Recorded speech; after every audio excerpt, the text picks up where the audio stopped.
The case of R.V. Dudley and Stevens was heard in the English courts in 1884. The judges were faced with one of the most difficult questions in legal history. Can necessity ever justify murder? The defense argued that the men had acted to survive. They believed that without killing Richard Parker, all 4 men would have died. They said it was not murder, but a desperate act in an impossible situation. The prosecution argued that accepting this defense would destroy the law. It would mean that one life could be taken whenever others believed that necessary. The court ultimately rejected the defense of necessity.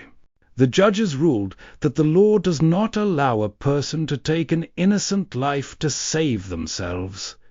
Even in extreme survival situations, murder could not be justified. Dudley and Stevens were found guilty of murder. They were originally sentenced to death. However, due to the circumstances and public sympathy, their sentence was later reduced to 6 months in prison. The case became one of the most important legal precedents in criminal law. It established a clear rule that necessity is not a defense to murder. More than a century later, it is still studied in law schools around the world.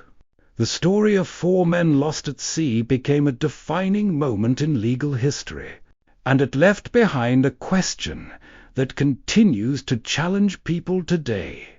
What would you do if survival meant choosing who lives and who dies?